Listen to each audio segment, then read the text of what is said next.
Bonjour à tous et à tous, c'est Rock, j'espère que vous allez bien, en tout cas ça va super. Aujourd'hui on se retrouve pour une nouvelle vidéo sur Photoshop. Je vais vous apprendre à faire les mêmes miniatures que Squeezie, donc on est parti. Donc déjà vous allez faire créer un nouveau document. La taille du miniature, pour ceux qui ne le savent pas, c'est 1920 pixels par 1080 en résolution 72, moi je préfère mettre 300. Donc pixels par pouce, couleur RGB 8 bits, la couleur d'arrière-plan on s'en fout parce qu'après on va l'enlever, et ensuite vous faites créer. Voilà, une fois que votre document est créé, vous devez arriver sur ça normalement. Donc je vais tout de suite importer mes photos et je retrouve juste après. Donc la première photo que je choisis c'est celle-ci, donc ça va me servir d'image pour l'image qui va être à droite. Et ça va être la réaction de Squeezie. Donc pour modifier un document, vous faites CTRL T pour le sélectionner. Et pour le grossir, vous allez vous aider des petits carrés voilà, blancs qui sont à disposition sur le côté. Donc moi je vais grossir à peu près comme ça, voilà, ça me semble pas mal, je note comme ça. Donc là je vais faire entrée, et là je vais utiliser les flèches de mon clavier pour tout simplement déplacer mon image. Donc je vais faire pareil avec la seconde image, donc je vais la grossir. Donc je vais prendre que ce qui m'intéresse, c'est-à-dire la cassure là, du bassin. Donc je vais mettre ça à peu près comme ceci, voilà, ça me convient très bien. Et donc là on va passer à l'effet le plus important, c'est l'effet principal en fait. Vous allez faire une barre blanche, donc je vais prendre ma couleur blanche. Donc vous allez prendre l'outil rectangle, donc dans la barre d'outils.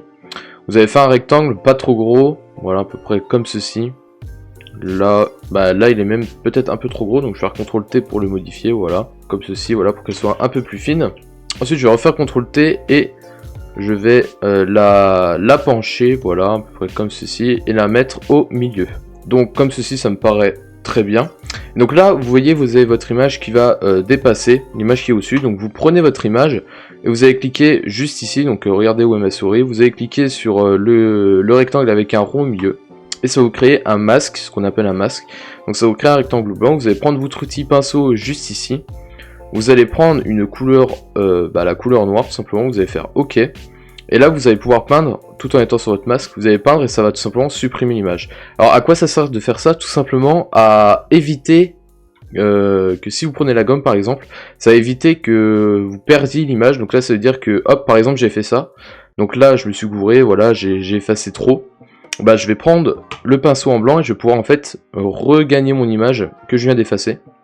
Et ça c'est vraiment super utile, donc je vous conseille vraiment de faire ça au lieu de prendre la gomme. Donc là vous voyez, hop, je repeins un petit peu comme ça. Je vais enlever ce qu'il y a en trop ici, donc je vais modifier mon pinceau, la taille. Voilà, et donc là je pense qu'on est plutôt bon pour la disposition des images. Je vais juste décaler un petit peu l'image de gauche, voilà, la mettre un peu plus comme ça. Et là, il ne nous reste plus qu'un effet à mettre, c'est l'effet néon sur la barre. Donc vous allez double-cliquer sur le calque du rectangle, donc il est juste ici, vous allez double-cliquer. Ensuite, si vous n'arrivez pas à double-cliquer, vous pouvez faire clic droit, option de fusion. Voilà, comme ceci. Et donc là, moi je vais déjà préenregistrer le style, mais je vais vous expliquer ce que j'ai fait quand même. Donc voilà, ça va ressembler à ça. Donc pour le style, j'ai mis une lueur interne en opacité 32%, donc même là je vais baisser un petit peu l'opacité même, voilà à peu près comme ceci. J'ai mis la taille à 100, et ensuite j'ai mis une lueur externe en option de fusion normale, l'opacité à 61, le grossier à 42, la taille à 250 et l'étendue à 80. Je vais même pouvoir modifier un petit peu la taille, là je vais un petit peu la réduire, voilà, comme ceci, ça me paraît très bien, ok. Et là, il ne nous reste plus que deux effets à mettre. Donc la première, ça va être, donc vous allez prendre l'outil pinceau et ça va être le reflet du néon sur le visage de Squeezie. Donc là, vous allez faire un nouveau calque. Donc vous allez vous mettre sur le calque de Squeezie. Vous allez faire plus ici pour avoir un nouveau calque. Ensuite, vous allez modifier la taille de votre pinceau. Voilà. Vous allez prendre bien la même couleur que le néon. Et ensuite, vous allez peindre, voilà, à peu près comme ceci. Donc là, le pinceau est un petit peu trop gros. Donc je vous conseille de faire plusieurs effets, voilà, avec plusieurs tailles de pinceau. Donc là, voilà, comme ceci, ça me paraît pas mal. On va faire genre ça descend ici. Ensuite, on va mettre un flou. Donc c'est filtre flou gaussien. Voilà. Et donc là, vous allez pouvoir modifier en fait le flou qui va s'appliquer sur votre calque. Donc une fois que c'est fait, vous allez faire OK. Et ensuite, on va le mettre en incrustation et on va baisser l'opacité. Voilà. Pas que ça soit trop voyant non plus. Donc comme ça, ça me paraît pas mal. Et ce que je vais faire ensuite, c'est mettre un calque rouge de couleur uni. Et je vais le mettre en lumière tamisée.